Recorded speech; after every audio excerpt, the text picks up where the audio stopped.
activity 1, that is how to observe the matchstick cells under the microscope. So that was an example for a plant cell. So another example let us take for plant cell, that is onion peel cells. So let us observe now or perform one activity to see the onion peel cells under the microscope. Right? Now here we have got one onion.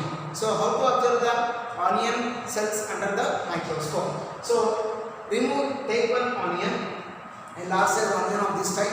Okay, remove the outermost dry covering layer. Then now just take one piece of it from the onion of this type by using a knife. So make a cut in this type and now break it into two pieces. After breaking into two pieces, you come across one translucent membrane.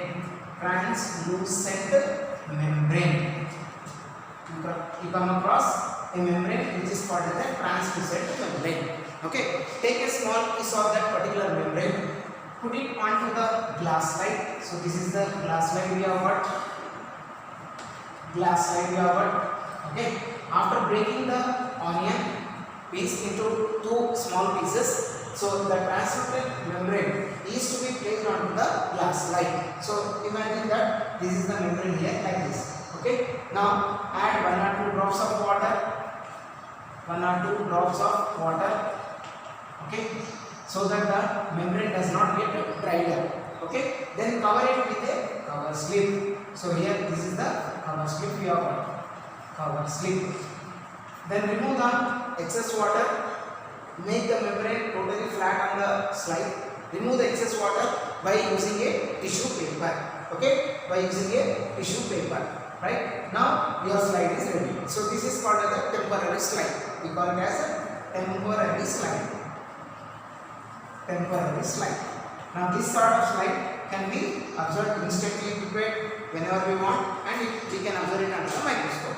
Now after preparing this slide, place it under the microscope. Bring it under the microscope. Okay, bring it under the microscope. Then what is that we see? So we see that there are some cells of this shape like this. So once we observe under the microscope, we come across the cells of this type like this. So what are these particular small boxes or cavities like structures called as? So these small boxes or structures are nothing but the cells. So this sort of cells we can observe in the onion peel after removing the translucent membrane. So this is an example for onion peel, that is plant cells. Right? Activity number 2. Okay. Now let us move to the activity number 3. So after having observed about the plant cells, now let us try to see some example cells of animal cells what we have. Okay. Right. Let us see about the animal cells. So to collect this particular animal cells, it is very easy. So we are going to take the help of human cheek cells. So how to collect this particular cheek cells? So from our cheek we have to remove the cells. So what sort of precautions we have to take? Little bit we have to be careful in removing this particular type of the cells. So this is an example for animal cells. It's an example for animal cells. Okay, now let us start. So activity 3, collection of human cheek cells. Observation of human cheek cells under the microscope, which is an example for animal cell. Right? Earlier matchstick we have seen example for plant cell. Just now what we have seen, onion peel cell is an example for plant cell. Now let us move to the animal cell example. Okay? Now for this experiment activity, what is that we require? So before we perform this experiment, so there are some precautions to be taken. So what are the precautions to be taken here? So number 1, precaution. So before you collect the cheek cells from your mouth, so see that your mouth is fresh. Okay, mouth should be cleaned properly.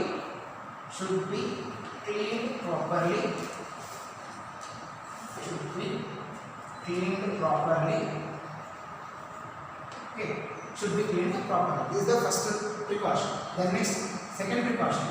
While you are removing the cheek cells from your inner side of the mouth, so utmost care to be taken, because we are going to use here a plastic or a wooden ice cream spoon. Ice cream spoon. You might have seen a ice cream spoon in a what do you call wooden ice cream spoon or a plastic ice cream spoon whenever we use this particular type of the item, right? So by using that, gently we have to scratch it, scrub it, or remove it from our inner side of the mouth, right? Mucous membrane will be there, that we have to remove. Got it? So these are the precautions. Now, how to perform the experiment? So by using a plastic or a wooden ice cream spoon, so gently rub the inner side of the mouth. Rub the inner side of the mouth. Then you get some special type of the membrane. Okay. Now take it into a watch glass. Take it into a watch glass. The particular removed membrane. Okay. Add a little bit of water. Add little bit of water to it. Right. So that it is in wet condition. Then now take a clean slide. Glass slide. This is the glass slide we have got. Take a clean glass slide. Now by using a painting brush or by using a needle painting brush, let us say painting brush, transfer this particular material onto this particular glass slide. Okay. Now after dropping it here onto the glass slide, the material of this type, so cover it with a cover slip. Use a cover slip here. Cover slip like this. This is the cover slip we have got.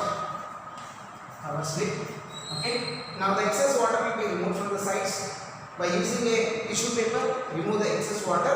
Now your temporary slide is ready. Okay. Now bring this particular slide onto the microscope, under the microscope. Then what do we observe? So we observe the animal cells. What sort of it will be? So because these are the human cells, they are irregular in shape. So earlier what we have seen, onion peel cells and the matchstick cells, they were regular, rectangular in shape. But here what we have got are irregular shaped cells are present. So these are the example for the human cheek cells. So that is how we can observe the animal cells under the microscope. It is a simple activity we have got. Okay, activity number 3. So this is activity number 3. Okay, children, now before we wind up today's session, so let us introduce some terms. Already we have seen about these two terms called as unicellular organisms and multicellular organisms. Okay, now every organism in this particular world is made up of a fundamental unit, a structural unit, a functional unit. So which is known as the cell. So based on the presence of the number of cells, so we have got two type of organisms. One it is called unicellular organisms, the other it is called multicellular organisms. Okay, unicellular organisms are those organisms whose total body is made up of only one cell. That is why these organisms are also called as single-celled organisms. These are also called as single-celled organisms. Okay. Example, bacteria, different type of bacteria we have got. In general, we are writing it as bacteria, fungi. Okay, and again under fungus we have got number of groups which are visible and invisible also. So fungus, and next protozoans we have got. Again here we have got what you call free living protozoans, parasitic protozoans will be there. So all are microscopic organisms. Apart from that, the smallest organisms are the viruses. So all these are the examples for unicellular organisms. Right? Now coming to examples for multicellular organisms. And do remember, children, in unicellular organisms only one cell is there. So all different type of the functions, activities, everything are under this particular only one cell. So it only will carry out all the functions. But in multicellular organisms, number of right from more than 1 to millions and billions of cells are present in the organism. Such a type of organisms whose body is made up of more than one cell, they are called multicellular organisms. Examples we have got plants what we see around us, okay, and the different type of the animals what we see, right, and even humans come under this particular example called as multicellular organisms. So plants in the sense right from small to big. So all the herbs, shrubs, trees, plants, etc. all everything comes from small to big size type of plant organisms, right. So next coming to animals. So from between small two-cell organisms, two-cell organisms to large size. That can be a organism like the largest organism in the animal kingdom, like we have got the blue whale. Okay, so which is the largest animal in the water, and even we have got elephant, the largest animal on the land. So they are made up of number of cells. So all organisms which are made up of more than one cells are called as multicellular organisms. Of course, human beings we are also an example. So in multicellular organisms, so there are number of cells present, and the group of cells together perform different functions, and these are called as organs, and several organs together combine to form several organ systems. So organ systems will be there which perform different type of the functions. Like in human beings we have got digestive system to perform digestion, excretory system to perform excretion, circulatory system to perform circulation. So examples, so on like that. So these are the examples for multicellular organisms. So in detail about all these we study in the next session. Right? Thank you.